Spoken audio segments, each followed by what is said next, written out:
Another episode of Aaron Live. We're live on Facebook right now. We are live on Instagram, and we just decided to throw Instagram into the mix because we love it.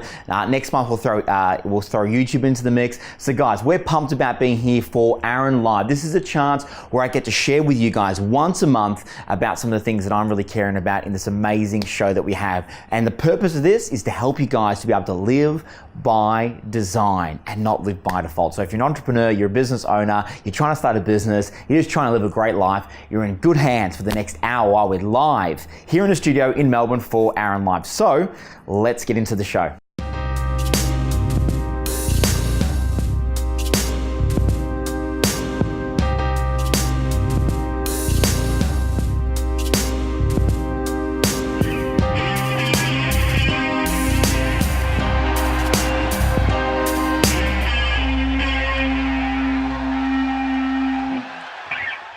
All right, welcome to Aaron Live. Is this episode 5? 5.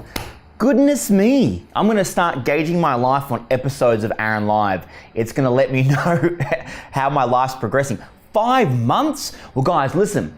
We want to give as much as we can, and we want this to be live for as many people as possible. So if you're loving this, share right now on Insta, and definitely share on Facebook as well, and let's get some fun happening for this thing.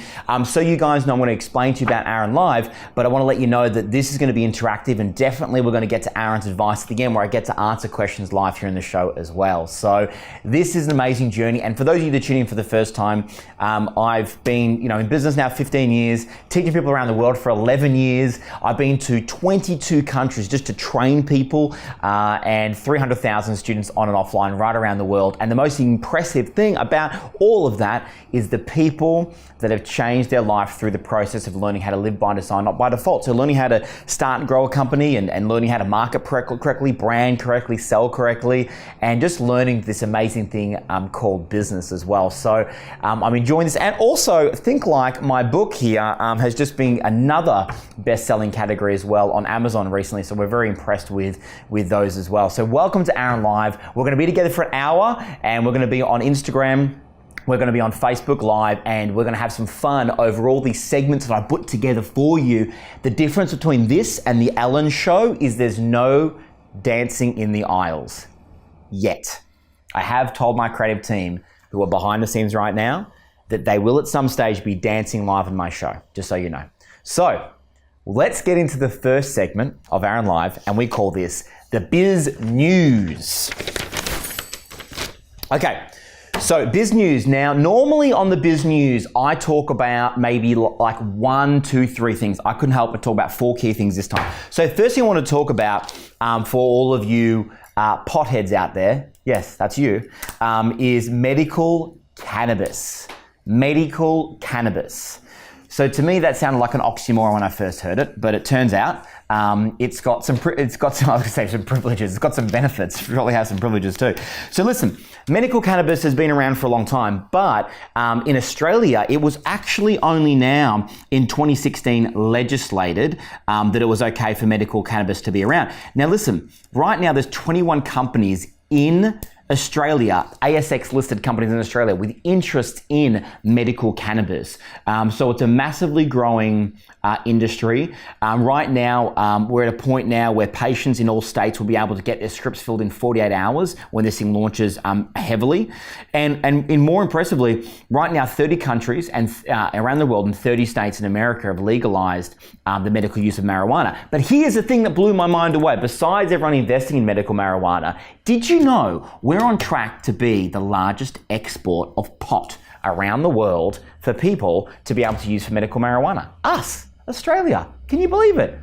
We're massive potheads. Where is all of that? Is that on somewhere in the middle? I don't know, a desert somewhere? Is that in? I haven't seen it in Melbourne. I don't know if that's in Tasmania. I don't hear much from everyone in Tasmania. If you're from Tasmania and you know that there is cannabis plants happening in your state, let us know. So we're going to be one of the highest exports of cannabis in the world. That's interesting, isn't it? So medical cannabis is on the rise. So interesting to know. A lot of investment is going in that at the moment. And I'd love to know if you're investing in that, what sort of focuses you're doing with your products, your services in that. I'd love to know. Put them in the comments. Let us know if you use it for medical purposes. Medical purposes. All right, number 2, Amazon Go. Let's talk about Amazon Go. So Amazon is a beast, right? And by the way, share this thing, right? If you guys are watching right now on Instagram, you guys on Facebook right now, share this. We would love to get a ton of you guys watching this thing live, because there's nothing like being a part of something live as well. So give us a hello too, because we can see you guys talking as well online, which is great. So Amazon Go.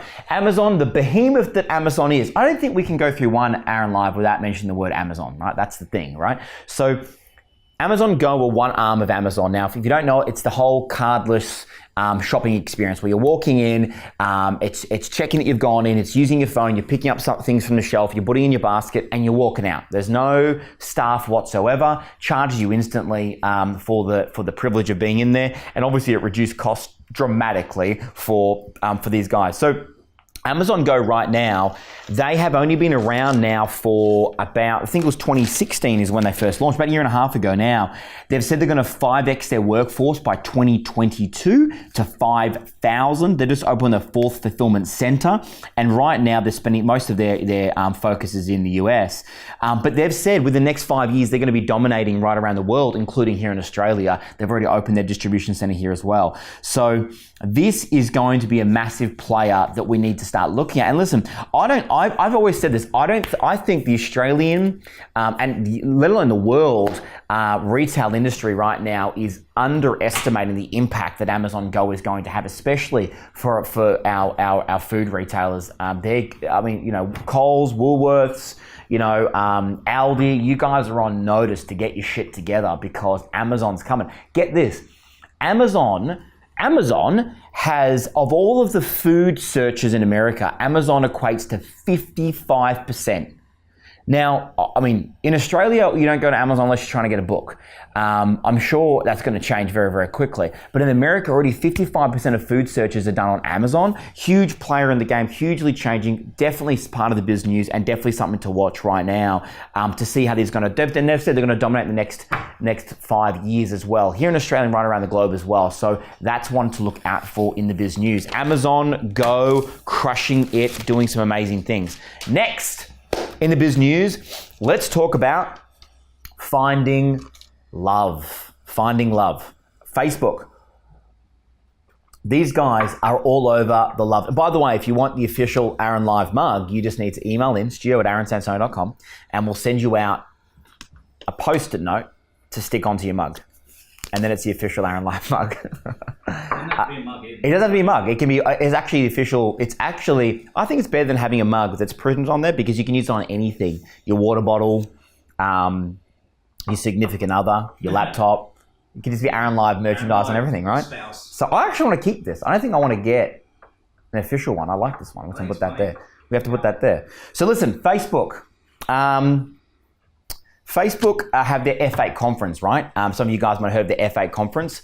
They have this, they just had this in February. They launched, obviously they talked about, how they ripped all of our data off and all that kind of fun stuff. But other than that, they launched one of the major launches. They're going to be focusing on dating. So they're going to be launching a dating app. So similar, you might have noticed on your Facebook app, you've got the Marketplace app that's on there. I know some parts of the world also have the crowd-sourced funding on some of the apps as well. So they're going to be launching a dating tool because they really want to start taking it to some of these bigger players that are in the dating space. Makes sense, right? Most used app in the world is Facebook. They want to get into dating and that whole space. They own the data for it. They understand it. So big news for Facebook and obviously great news for their shares because they took I think it was all up maybe an 8% hit in the major talks around what happened with the data crisis that they had. But listen, here's the other one. When they launched this, Match Group, who owns Tinder, you use Tinder, don't you, Connor? I want to get him in trouble with his girlfriend. OkCupid and Match.com, Match Group own them. Their stock fell 22% on the one day when they heard about what Facebook was doing. To give you an idea of how other people think this is going to be, something to definitely watch. Facebook dominating in yet another way. Biz news. Next, final one in the biz news. Accor Group, one of the largest hotel groups in the entire planet, they've said that they're going to be tackling Airbnb right now. in Australia and New Zealand, they're launching their very own One Fine Stays, their app, and they've paid 147 million euro to buy this thing, and they've brought it here to Australia. Now they're trying to get an alternative platform to people instead of using Airbnb. Makes sense to them. They do own, a huge amount of hotels. They're going to be launching their own Airbnb style, but they want to do a bit of a difference. They want to focus also on the hotel market, but then instead of going for the mum and dad property with the spare bedroom, they want to start going for the people with mansions, penthouses, villas, that kind of wealthier market that might want to rent that stuff out as well. Not that I think I'd ever rent out my nice home to somebody for a night. What would you do in a mansion other than party? So I don't know what. Do you know what I mean? Yeah. It's just elderly couple, no smoking, no dogs, no kids. But we want your 15-bedroom mansion on the water to not fuck around in. Okay, so they're going to be launching it, but you know what? These guys are one of the biggest players, and Simon McGrath says they're going to be going hard at this thing as well. So awesome to see players coming into the market, and they actually said, listen, they're already taking some of our market share. We're going to take some of theirs. Bring it on. That is the biz news. That's the biz news. If you like any of that, good round of applause. I should give a round of applause for that. Thank you. Thank you. See? It's the same as Ellen. It's basically Ellen. So good. Okay, so biz news. So next we want to talk about something. Every time we get together, we always talk about something that's really cool and what's going on. And this segment I call Crushing It. Crushing It. Okay, so who's crushing it? Crushing it right now. I love these guys. I looked at this and I said, this is really super cool concept here in Australia. So these guys that get my Crushing It award, they're called the Sneaker Laundry. The Sneaker Laundry. This is a cool idea. Let me know if you think it's a cool idea in the comments below. Sneaker Laundry is a startup. They're really started up to get into the shoe cleaning business, right? Has anyone ever tried to wash their shoes in the washing machine? I remember before sneakers were cool and I had Dunlop Volleys. Let me know if you had Dunlop Volleys or you do have Dunlop Volleys. And you put them in the washing machine and wash them, they always come out a bit yellow. So how do you wash sneakers if you don't want to throw them into the washing machine, right? So these guys, the Sneaker Laundry, they've launched a service. It's only been established in 2017, October, and it's already expanded now. It's in High Point Shopping Centre, which is in Victoria, Australia, also known as Knife Point Shopping Centre, allegedly. Not that I'm calling it Knife Point, allegedly. In addition to this, their cleaning services, they offer a line of sneaker care products sold online, and they've had a ton of celebrities, Gina Darling, ASAP Ferg, Kid Ink, and Kung Fu Bros. So they've been launching. Eugene Chang, the business partner, released 25 pairs of handmade custom shoes online, 25 handmade sneakers as well. They're doing $600 each. They were sold out in minutes. So these guys are doing something right. What I like and why I've chosen these guys for Crushing It is they've seen a niche in the market. They're not trying to tackle, I want to be the next, Uber, or next, Airbnb like Acor are doing. They've gone, we can get into this market. We're going to tackle that one thing that we can own. And anyone that spends money on sneakers knows that they're a bitch to keep clean. So these guys have get my Crushing award because A, they're going to a great niche market that is primed for something going in there and have found the need. And B, they're already kicking some massive goals. So they get my Crushing It award for this Aaron Live segment as well. So on the other side of the break, we're going to talk about the Mentor Minute, where I get to train you guys live. I'll see you there.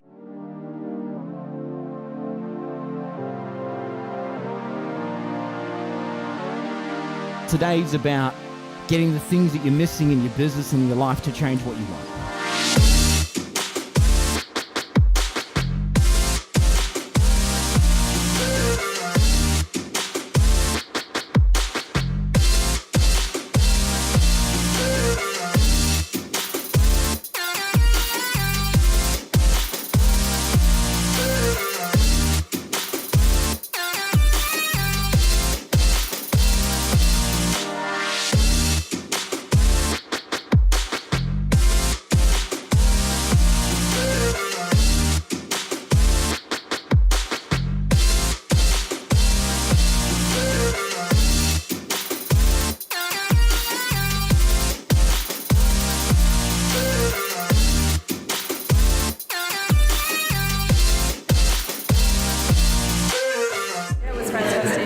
All right, welcome back, guys.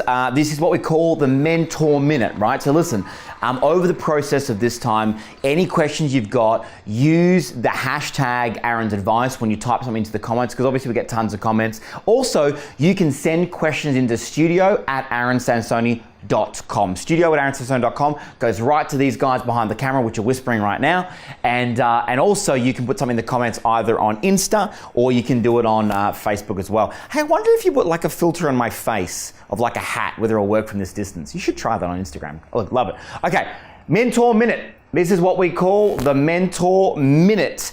And the Mentor Minute for this is going to be critical for us right now. Listen to me. Mentor Minute is where I get to share with you guys something that's really critically important, and I get to be able to train you guys on something that's top of mind. So let's get into it, the Mentor Minute.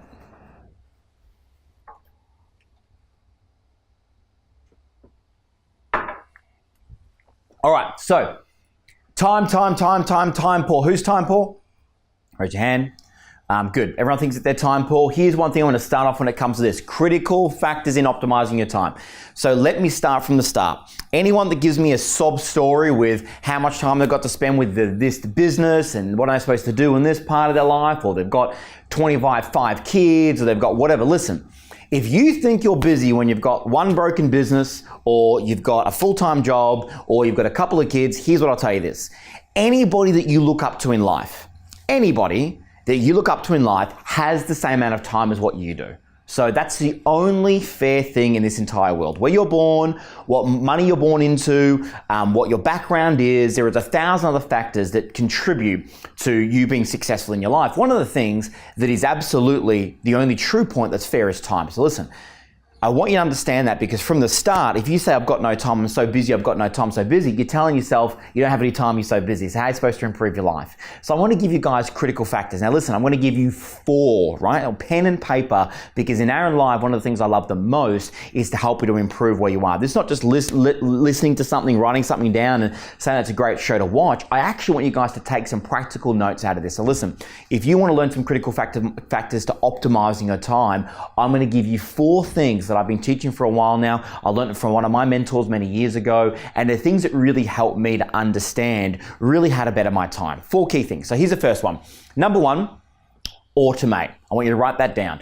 So when you look at your life and you look at your business, you need to say, what can I do, or what things am I doing that I can automate? What are the things that I have right now that I'm spending time doing that if I created a system, if I got, a programmer to help me to create a program for me, if I utilized a CRM to make sure that I'm actually able to automate my sales process or automate my follow-up process to ensure quality, what can I do to use and leverage automation so I don't have to actually do something, or I don't have to get my team to be able to do something as well? What can I do in my life or in my business that I can automate? So here's one of the things I will do for you when I go through these 4 things. You could pick up your diary from the last week, and you could literally look at what you've done. If you've tracked it, if you haven't, track it for the next 5-6 days, then go back over it using what I'm about to teach you, and look, circle what you can and say, listen, what can I automate? What have I been doing that I can absolutely automate and I don't have to be doing, that I can actually get somebody else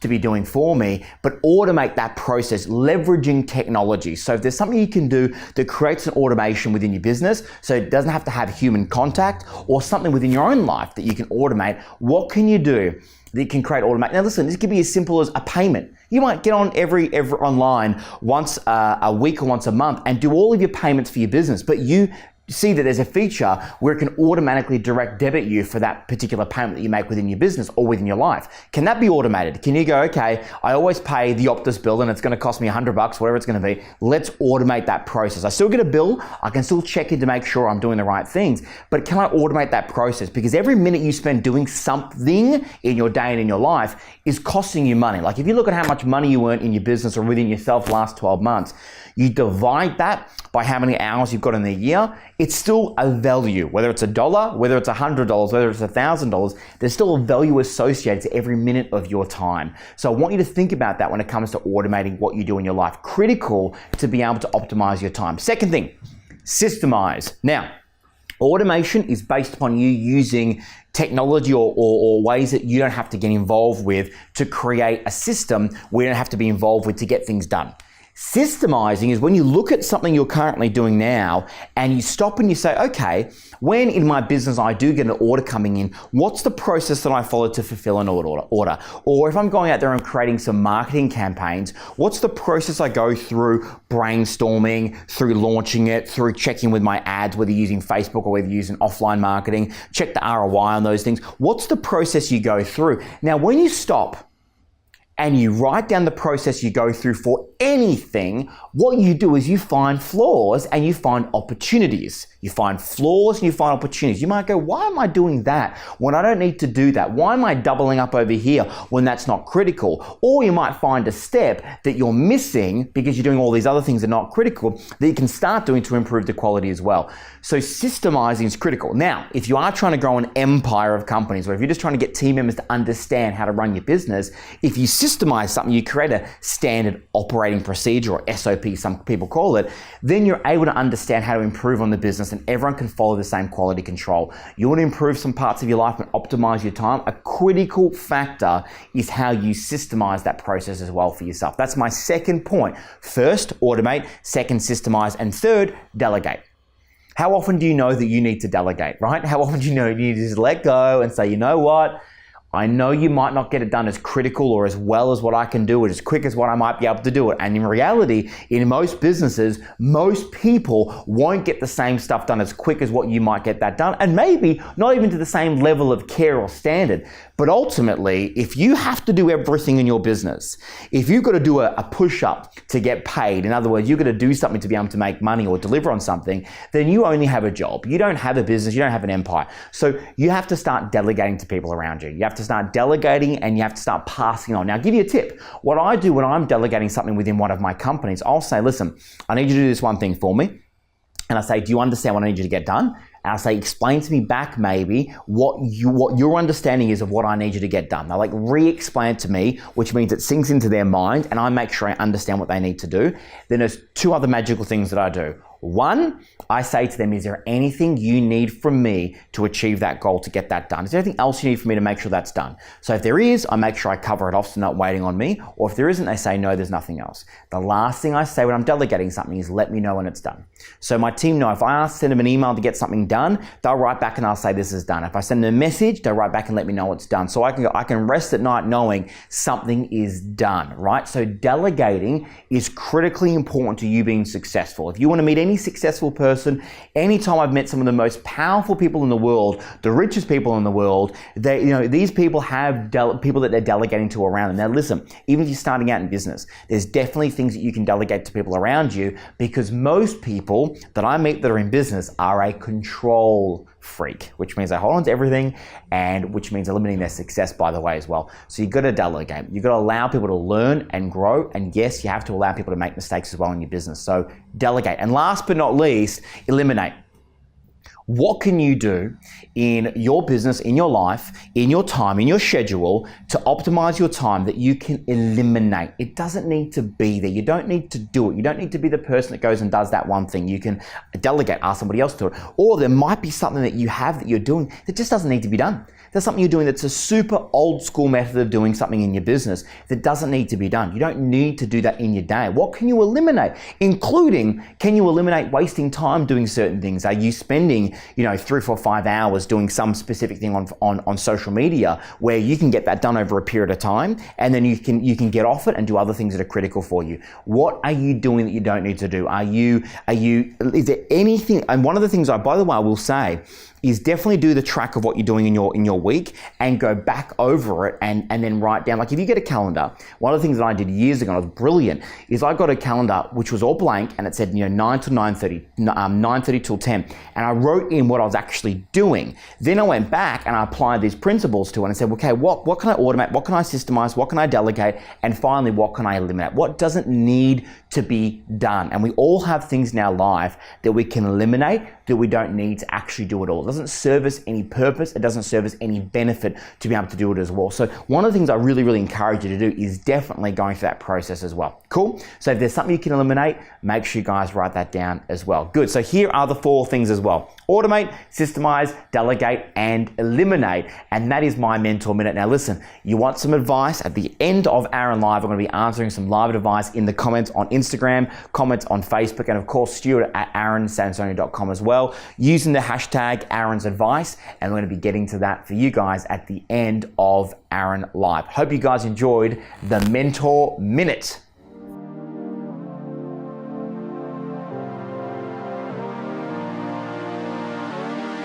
Today's about getting the things that you're missing in your business and your life to change what you want.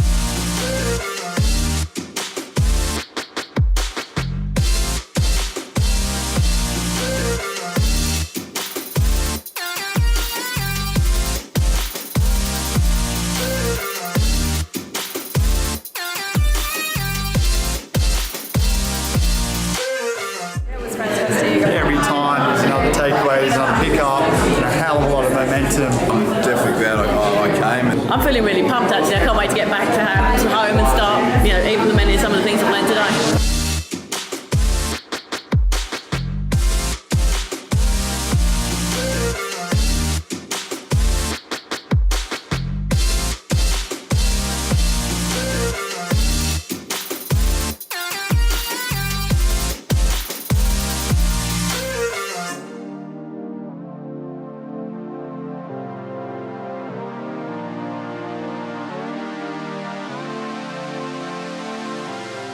Love it. Entrepreneurs Summit. We are thinking about doing another one, so make sure you register your interest because the last one we did was sold out in ridiculous time. We've never had an event sell out quick, a tour sell out as quick as what that did. So listen, if you think about coming along, go to entrepreneursummit.com.au. There should be a register of your interest. You'll be the first to know and come and hang out with us. I always bring amazing people around the country as well. So hope you guys love the Mentor Minutes, where I get a chance to share with you just 4 key things that you can do to optimize your time even better. You're joining us now live on Instagram. You're joining us live on Facebook. Hit the share button right now. We've always said that I'll continue to do this and I continue to be able to pay this forward if we get a chance to reach more and more and more people. So help us reach more people and help us be able to affect the lives of more people. And we really want to help people right around the world, including right here in Australia, to be able to live their life by design and not by default. So whether you're in business, whether you're looking to be a startup, this is the place we want to help you to be able to get there as well. Myself, Mr. Bobblehead, and our official merchandising team over here as well. So welcome back from the Mentor Minute. Now it's time for us to do one of my favorite things, which is called WTF, what the fuck?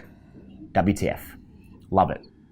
And Jackie Chan introduces this better than anybody else has ever introduced before, right? Mr. Jackie Chan as well. So welcome to WTF, what the fuck is going on? So this is a bit of a different one that I want to share with you guys today. And I want you to take note of this because I thought this was the opposite. And I was surprised when I found out about this. So this is a bit more of a personal WTF as opposed to a company that's doing something I'm going, hey, what's going on, right? Some of the WTFs at the end of today, my top 10, there's some big WTFs, right? But right now, I want to share with you a personal WTF. JB Ware, which do a lot of reports around the world, they did a new thing called a support report. And one of the support report factors that came out on this WB Ware report was about charity contributions, right here in Australia, and the percentage of people in Australia that claim that they actually give to charity based on the deductions that they make, and based on the research they've done, and also based on the statistics from the ATO. Now, right now, 35% of people claim that they donate directly to a charity every single year. So those donations are above, I think it's $20 now, potentially, I could be wrong, but $20 I think is tax deductible, 20 or 50.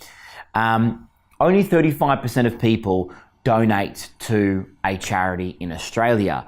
Now, the reason why that surprised me is because in 1983, 35 years ago, 40% of people gave money to charity. 40%. How are we going backwards? How are we not giving as much to charities, even if it's only a couple of dollars? How are we not giving more to that? Blew my mind. I thought it was the complete reverse. I thought we're giving net more now than we've ever done before. Turns out, based on the WERA support report, we're not.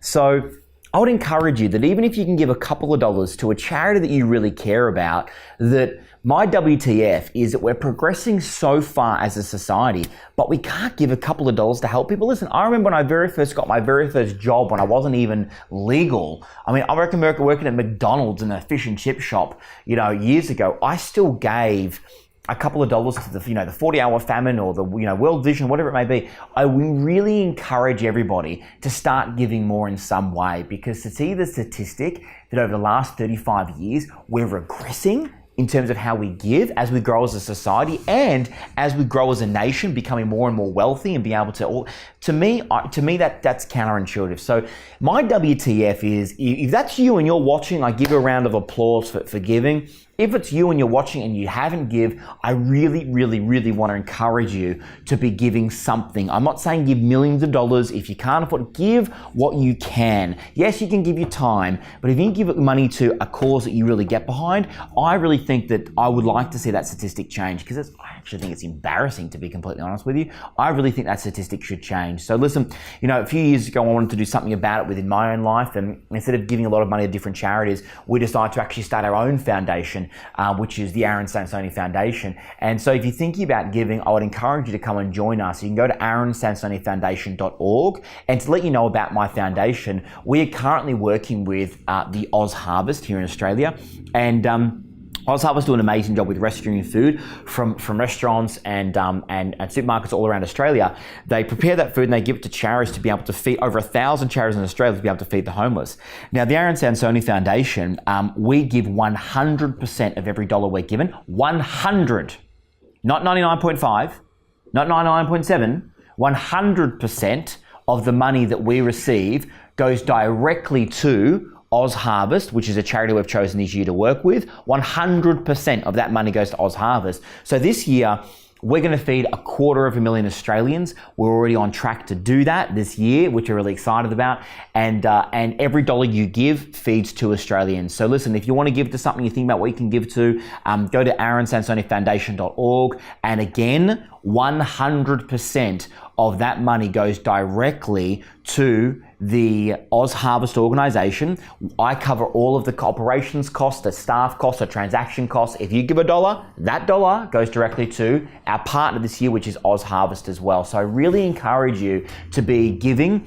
I don't care whether you give to another charity, just give. I really think that's important. But if you're looking for something you can get involved in, if you're thinking that feeding people here in Australia is really important, then get behind the Aaron Sansoni Foundation. Give what you can either once off, or you can actually do a monthly donation as well, and it's tax deductible as well. So I definitely think you guys should get involved in any charity. If you're looking at something to get involved in, definitely my foundation, all of that money goes to Oz Harvest, and that's definitely my pledge as well. So that's my WTF. I hope I hope you guys go, you know what, I could give more, I could give something, but I really hope that you do something as well to start giving back more to charity as well. So that gets my WTF, is people that are actually needing to give more. I hope it's been a wake-up call for some of you guys as well. Love it. Next segment, what we switch gears and we go from WTF to love it.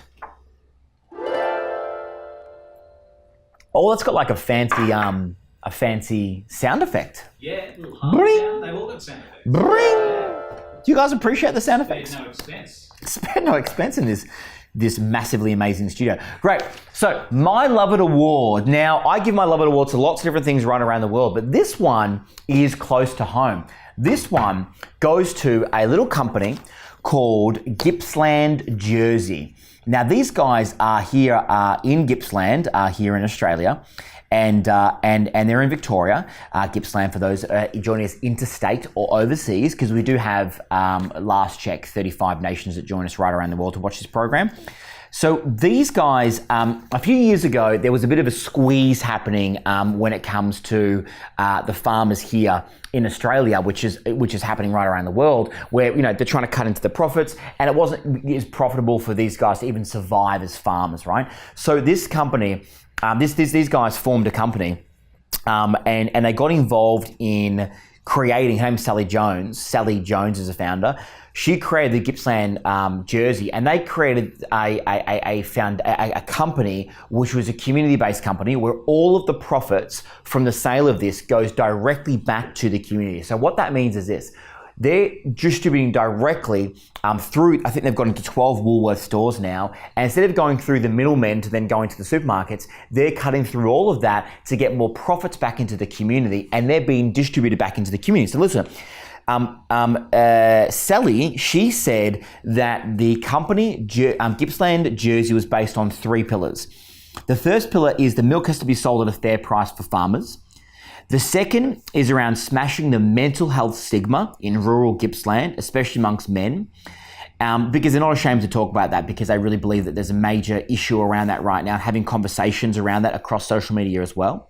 And the third pillar is on kindness, because it's truly the best thing that anyone can do is show another human being kindness. So I think, Sally, you're doing very well with your goals with Gippsland Jersey, and I think if you guys can get behind that, I'd love to see more supermarkets getting behind some of these guys that are creating these community-based projects to really help the local communities that are really getting smaller and smaller and smaller and smaller profit margins on their products as well. So I'd love to see these guys can increase what they've done. And for me, this month, Miss Sally Jones, you get my Well Done, Love It award for Gippsland Jersey. Well done, guys. Love It award for you guys. Excellent to see what you guys have been doing. Now, we get to one of my favorite segments, which is called, do you have a drum roll?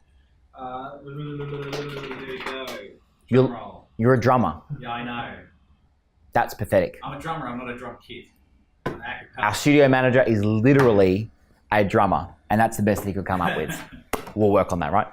Okay, drum roll. I'll do my own. There you go. Okay, welcome to Aaron's top 10 list. Oh, there you go. I heard the ding. We totally have sound effects. All right, let's get into my top 10. Now, we're trying to do something different in the top. And by the way, if you're loving it, please let us know in the comments. Let us know that you're loving it. And by the way, we're not far away from Aaron's advice, which is next up after this. So if you've got an Aaron's advice, you want to ask me any question about your business or about how you can improve, your life in some way, let me know. Put it in the comments, hashtag Aaron's advice. You got a business question, a sales question, a branding question, a marketing question, a team question, a leverage question, whatever it may be, throw it in with the hashtag Aaron's advice. Insta, Facebook, or you can email directly in right now live to studio@aaronsansoni.com. So if you guys are loving it, let us know. We're doing this for you. We're doing this for you. We want to give back as much as we can. We're doing this for you. We're excited by this. Okay, top 10. My top 10 are this one's top 10 advertising mistakes. And there's been many of them. So we found top 10 that we wanted to talk to you guys about. Advertising mistakes. Let's start with number 10. Number 10 is owned by none other than McDonald's, where they created the I'd Hit It campaign. That's right, the double cheeseburger, I'd hit it. Now, McDonald's didn't fully research this because they understand the urban slang of when someone says double cheeseburger, I'd hit it. Nearly everyone but McDonald's really understands that slogan means they want to have sex with a hamburger. So, I'd Hit It campaign. McDonald's, one of the most powerful companies in the world. They're creating the I'd Hit It campaign for a double cheeseburger. Now listen, you might be desperate. There's Facebook dating app for that, or Tinder. Yeah. But I really encourage you to not do anything with a cheeseburger because that could backfire. It really. That's so hard of like someone high up at McDonald's said, walked into a meeting saying my nephew. I've got it. My nephew said, "I'd hit a burger. I'd hit it. I'd hit it." Something. I thought that was pretty dope. He's still saying that. I love it. Let's use that. I'd Hit It campaign. Does anyone see that? That cracked me up. Number 10. Number 9. Number 9 was Benetton's campaign, and these guys got really famous for doing their unhate campaign, and it's still around. Now they've got good intentions to try and create, this unhate idea of the world. However, they came under fire because they did a few things. One of the things that they did was the Italian clothing company, which is these guys, they did their photo editing to make a lot of very important people pash. They didn't really like the Catholic Church didn't like that they had Pope Benedict kissing an Egyptian imam, and also Barack Obama, that's a German Prime Minister. I was going to say, is that the German Prime Minister and the French Prime Minister? I thought it might be Hillary Clinton, but it's not. That's definitely the German Prime Minister. So they didn't like the idea. They liked the idea of the whole unhate idea. So their campaign was based around, let's make sure that people don't hate each other in the world anymore. However, they came under legal fire by just about everybody for doing that. And on top of that, people decided that it was definitely against the religious beliefs and the dignity of the Catholic Church, who tried to, I believe, sue them in some way, which I'm sure they would do. So the Vatican actually committed they actioned some legal action against them for being a totally unacceptable image of the Pope and an Egyptian imam as well. Awesome to see. I thought the campaign was trying to do the right thing, but just in the wrong way. Advertising, mistake. The years of child abuse probably hurt the Catholic Church's Probably. reputation Probably a little bit more. A little bit more than that. Okay, number eight. There is a theme to this number one. This is Burger King's 7-incher ad. It says, it'll blow your mind. And it says BK Super 7-incher. Now, this very suggestive campaign released in Singapore definitely had a lot of lawsuits flying around the place, including from the model who didn't approve her image being used in that way, who was suing Burger King for using her image in advertisement that insinuates oral sex. That's interesting. And without using her permission. So Burger King, they definitely decided to pull the ad because of the negative publicity it got. Now that's one of those things you go negative, positive, I'm talking about it, I don't know. But all I know is that the model was not happy. What would you say to your parents? I'm a model. What did you do? This is my new 7-incher campaign. Wow. Number 7. Microsoft's MSN decal campaign. New Yorkers were pissed off. Doesn't take a lot of New Yorkers to get pissed off, by the way. New Yorkers got pissed off. Why? Because Microsoft MSN decal, when they launched their internet service, they put decals all over New York City, which is called littering, because they didn't have a permit to do so. And New Yorkers were not very happy at all when they did this. They said they had a permit. They later said that I don't think they did have a permit. They said they were doing guerrilla marketing. They had to apologize for the very angry New Yorkers that didn't like this idea, and they had to foot the bill for cleaning it up. So Microsoft, with all of your good intentions, marketing department, legal team, you really should have thought about that before you literally littered all over New York. Should they get a fine for every single one they do without a... Oh man, yes, absolutely. Every single one? I love how hardcore that backpedaling is. I love it. Like going from, no, we had a permit. No, we had a permit. We definitely had a permit. And New York's like, let me just have a look at our permit register. Yeah. Oh, yeah, it's not here. Sorry, Microsoft. That gets my number 7. Number 6. This is Groupon's Save the Money campaign. Now, Groupon decided, right? Groupon, everyone knows Groupon. Groupon decided that they'll match charitable donations. And one of the things that they got Cuba Gooding Jr., who does some great movies, by the way, doesn't he? Great movies, right? He is a rock star. So Cuba Gooding Jr., he got involved in the campaign. Now, he got involved in one particular campaign. This is a snippet from the ad. He got involved in this one campaign about saving the whales. Except, in the ad, he says, and I quote, "Somebody got to save the whales, but it's more fun watching them jumping." Now that goes directly against the Save the Whales campaign, which is all against having whales in captivity and using it for their gain. So that didn't go down very well and got very negative publicity. Well done, Groupon. Maybe make sure that you check that before you go to air with what Cuba Gooding Jr. says. Number 5. Airbnb, which are giants of the world, they decided to do a tax suggestion ad in San Francisco that went up on bus shelters that said to the public library system, we'd hope you use some of the $12 million in the hotel taxes to keep the library open later. What they're referring to is that the $12 million, which is $1 million per month in taxes, that they believe that the Airbnb people that use Airbnb that make revenue, their taxes that go back to that, the revenue made from Airbnb taxes, they believe that should go back to a better use, which is for the libraries to stay open. Now, they thought it was a good idea. However, the local government, the local librarians, all found it rather offensive. What I would say is that you could say fuck all to librarians and they'll probably still find it offensive anyway. So that was them doing their bit, but that backfired in their face. I don't know why they chose library anyway. No. Doesn't make sense. And you're right, like, I don't think I've ever met a librarian with a genuinely good sense of humour. I don't know. If you're a librarian and you have a genuinely good sense of humour and I'm harshly judging you, please let me know. I'm happy to learn. There's fun librarians out there that just say, make a lot of noise, right? All right, love it. Next, number 4, Under Armour. Now these guys, what do you think of this ones, Connor? What do you think of these guys? I like that as we get further and further into these, we just come to more and more like insensitive, tone-deaf companies. It's great. Now listen, the Under Armour, they released a t-shirt, right? What do you love about this t-shirt, Connor? Well, look, I don't love anything about it. It's kind of insensitive. What's a basketball hoop? It's got a basketball hoop. It's got a basketball hoop. I'm a basketball fan. However, it's depicting a very famous picture from one of their battles in the US, which a lot of Marines died in this particular battle.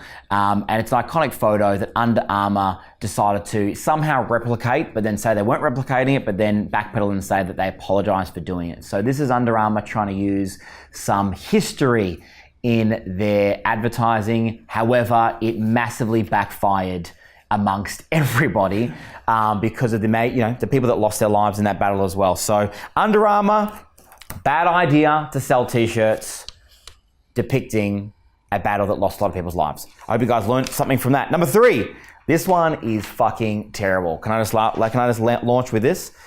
Number 3, can you believe this? Adidas recently sends an email out to everybody that completed the Boston Marathon, and the Boston Marathon email said, congrats, you survived the Boston Marathon. Now, this might be insensitive because in 2013, as you will all know, there was a bombing at the Boston Marathon in which there was people that survived and, of course, 3 people that were killed and many people that were wounded. And even though they didn't send it directly after 2013, they sent it recently to say that, hey, you survived the Boston Marathon. Very poor choice of words, Adidasler. And they quickly wrote back an email to say, holy shit, we fucked up, in kind of corporate terms, for what they did as well. So there you go. You survived the Boston Marathon. Someone in the marketing department got fired in head office in Germany. Bad idea for sending out merchandise for them to buy after they completed or finished the Boston Marathon. Would have been better as well. Bad idea. Number 2. You gotta wonder how many people these things go through, and nobody picked up on that. Listen, my wife worked at Adidas many years ago, and they go through 1,000 people to be able to sign off on things. I have no idea how many fucking idiots that had to go through. They went, oh yeah, approved. Let's just sign that off. No problem. You survived. Yes. Okay, number 2. McDonald's. How did they get in there again? Fucking McDonald's. There were so many McDonald's. This was dubbed the Dead Father ad. You know where this is going, right? The Dead Father ad. This is called the Dead Father ad because McDonald's released this, and Leo Burnett UK, these guys struck a chord because what they did was they did an ad, and in the ad, you've got a boy and his mother. So the mum was telling him that the kid was sad, right? Which makes him sad because he and his father don't really have much in common. So this was the ad about him and his father not really having much in common. Then, until he eats a fillet of fish at McDonald's, which of course, his mum then tells him that was his dad's favorite food before his dad died. So your dad and you were weren't the same. In fact, I think probably, I slept with somebody else. But if it makes you feel better, son, he liked fillet of fishes. I'm sure he did. I'm going to go nowhere with that joke. Thank you very much. So distasteful, the Advertising Standards Authority received about 100 complaints, and McDonald's had to pull the Dead Father ad campaign. Hey, your dad didn't really love you. He was nothing like you. He died. But good news is you love fillet of fishes, and I think there's a voucher here. He left you in the will for a fillet of fish. McDonald's. McDonald's. McDonald's. Damn you, McDonald's. We can make a top 10 just shit McDonald's. Let's do that. Shit McDonald's says, top 10. Last but not least. Oh, not least at all. Now, if you've seen this ad, it's just flat out insensitive, inappropriate, and offensive to there is almost no culture, no issue, or no boundary that this hasn't surpassed and filtrated into. This was the ad by Pepsi, and everyone loved, remember when Michael Jackson burned his hair and shit on the Pepsi ad? Everyone, this is an iconic ad. Kendall Jenner was doing the protest, they call the protest ad. This went up on YouTube before even it went to air. And in a nutshell, if you've not seen the ad, you got to watch it. It shows everyone protesting, all different people from different cultures, different walks of lives, getting together. Then, of course, the person that saves the day is Kendall coming off a photo shoot, who comes in and brings all of the cultures together, and she steps out to meet with the guards that are having the blockade. It's Aisha Evans, I think that was a girl's name, right? She's the one that went in the image. Maybe Aisha Evans was the woman, if I'm pronouncing the name wrong. She used that famous iconic photo of her going in front of the guards to go out there and stand up to the protest, which became massive. Well, Kendall decided to go out there and hand out a Pepsi. It's so tone deaf. Because Pepsi will solve everyone's problems. So Pepsi tried to pretend like they were, connected right across all the social issues, including the Black Lives Matter movement, all of the different movements that were happening at the time. Pepsi had massive fire underneath that. And in fact, Amy Woodall, she's the founder and president of a cause-driven agency called the Black Sheep Agency, a massive advertising agency. She said, quote, "That was the biggest fuck up of the year." End quote. That rounds up my top 10 bad mistakes people have made in advertising as well. Hope you guys love that. Hope you guys learned something not to advertise from that as well. And now it's time to get what we call Aaron's advice. So this is the time where we start going to you guys, the viewers, and we start looking at your advice, the things that you guys want to hear from me, questions that you've got on Facebook, on Instagram, and of course on studio@aaronsansonio.com. We're live, and I'm going to take some of your questions as well as I fill up our official merchandise mug. All right, done. Okay, so via email we have from Stephen. Thank you, Stephen.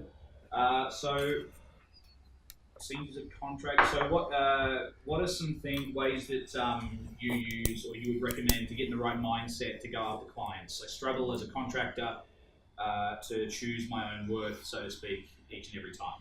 Great. Okay, so that's a really good question, Stephen, is it? Yeah. Stephen. Okay, so great questions. Yeah. And I can see some questions coming on Insta as well. So great question. So what I would say for that is, how do I get into the right state of mind? So there's a couple of things that I do, which I call, which really, it's kind of the 4 factors of getting prepared for the whole game, getting in the whole focus and mindset. So number 1, before you go and you see anybody, you've got to do some preparation. It actually blows my mind the amount of people that don't do any preparation before they go in. They don't really research what they need to know about the company. They don't understand about the people that run it, the founders, the managers, the causes they're involved in, their products and their services. So number 1, I would say you've got to do some research and preparation. Number 2, definitely have to make sure that you are changing your state. So what that means is that before, you might have prepared all day to go into this major deal, right? Before you do, I want to make sure that you're changing your state. Before you go in and trying to crush something, you've got to make sure that when you go in there, you are doing what you can. So if you've got an anchor or something, an anchor is just something you can call on to feel in a certain way. If, let's say, you play a song and it makes you feel amazing, because let's face it, we've got songs that we can play that make us feel amazing. We've got songs that we can play that make us want to cry, and everything in between, right? So if you can find some kind of anchor or something that you can do to make yourself feel great before you walk into that meeting, which is changing your state, that's one of the key things I'd say before you walk into that meeting. So number one, preparing, knowing exactly about the company, the person you're about to see, what's the best way to be able to connect with them, and also the company, also the people you're meeting. So, look into people you're meeting, look on their LinkedIn profile and see where they've worked at before and what they've done.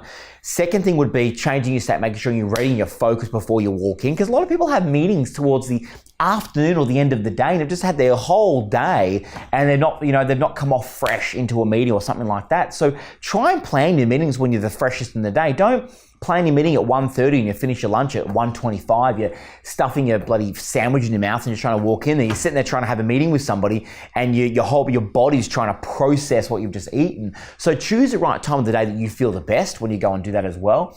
And in terms of your worth, listen, one thing that I've always talked about is that you've got to choose your worth and others will always try and do it. Others will always try and put a price tag on your business and what you do. That's okay. I don't have anything against people choosing what your worth is. The biggest thing I have, Stephen, is when you allow yourself to agree with that worth and lower yourself to whatever that worth may be, you choose to accept it. So you're going to make some decisions on how much you choose your worth to be, whether you're in a service or whether you've got a product, and then you've got to go find your market.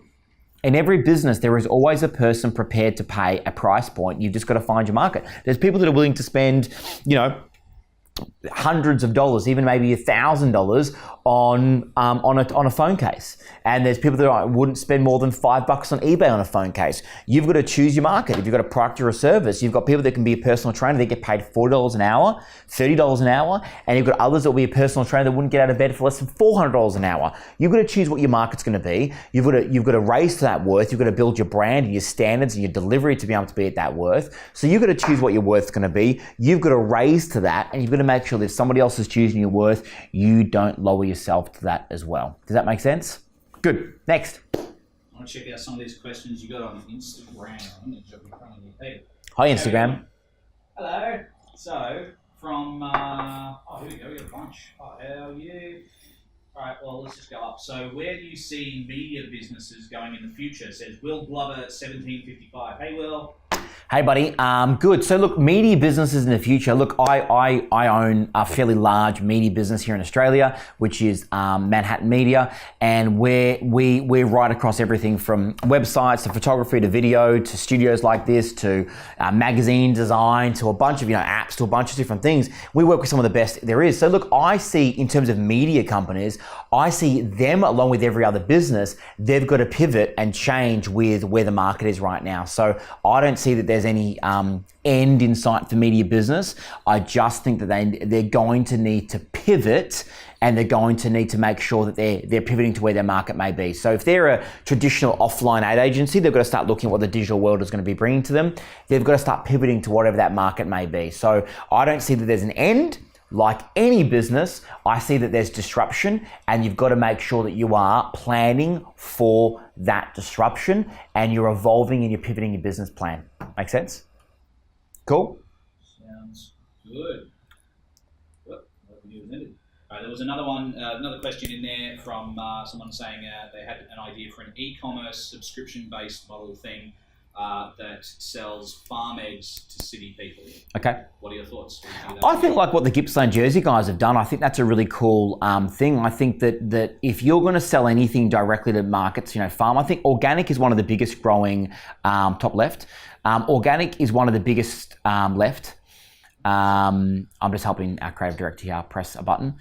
So organic is one of the biggest growing markets. I think if you look at the trend of organic, where it's one of the biggest growing markets right around the world. So if you're looking, and we're back live on Insta, if you're looking at how you can launch something, whether it's eggs, whether it's produce right around your country in Australia or around the world, I think you've got to connect people to that story, that message. I think if you're going to bypass the middleman and not go to Coles or Woolworths, we don't go to a major supermarket like Aldi or Costco or Tesco or Walmart because we believe in the story behind that business. That's just a convenience.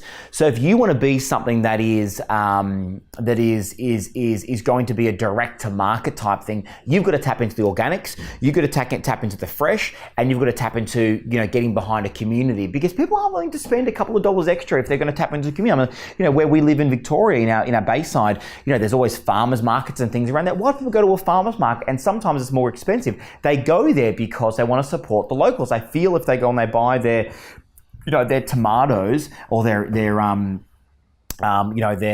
potatoes from one of the farmers, they buy some local jam, then, they're going to be supporting the locals, and people are prepared to do that. So I think definitely online, I think definitely, things like, Instagram as well, and Facebook advertising. I think you've got to build a community. I think you've got to build awareness, and I think you have to build a story. That's the only way you're going to be able to be a direct-to-market sort of farmer type thing. I think that's the only way you're going to beat off. If you can't beat somebody at price, you have to be a store in that market. Like a Coles and Woolworths, you can't be, $3-4 for a carton of eggs. You want to be $5, $6, $7. You've got to have that story behind what it means for people to be able to get behind that. I hope that answers the question as well. Cool? Yeah. Yep. Do we have any last minute Good. questions from Instagram? Good. You guys have just joined us as well. Good. Love it, guys. So we've got a whole bunch that have come through, but I have got a timer that's ticking down for me to finish up Aaron Live. So listen, guys, connect with us on social media, whether you're following us on Instagram, on Facebook, connect with us. We're going to do this every single month for you. Plus, we have some bigger things to come. So if you guys have enjoyed Aaron Live, make sure you're sharing this. We want to be able to build some great audiences to help more people. If you love this, make sure you're tagging people that should have been watching this in this so they can watch this for the next time that we do this. But we're going to be advertising this and make sure we're promoting this right around the world for you guys to watch. So if you enjoyed Aaron Live, please give us a shout out in the comments. Share this, which is the ultimate way that you can tell us that you've enjoyed Aaron Live. We've loved hanging out with you guys as well. I hope you've taken a lot from that. Looking forward to meeting some of you around the country. We are going to be doing some tours, hopefully later on in the year, and maybe doing an Entrepreneur Summit tour as well. So make sure you guys sign up for that as well at entrepreneursummit.com.au to be able to follow us doing that. And also we talked about one of my biggest things that I hold dear to my heart, which is the foundation that I run, the Aaron Sansoni Foundation. So make sure that you guys are giving if you can, the AaronSansoniFoundation.org. We just finished a massive tour around Australia. 100% of proceeds for the tickets were donated to that charity, and 100% of that has gone to Oz Harvest as well. And we fed thousands and tens of thousands of people from that last tour as well. So we're excited to do that. So make sure you guys are getting behind a local cause. Make sure you guys are sharing Aaron Live. Until next time, make sure you guys are living by design and not by default. Loved hanging out with you guys at Aaron Live. Till next month, we'll see you guys there. Thanks for hanging out. Ciao.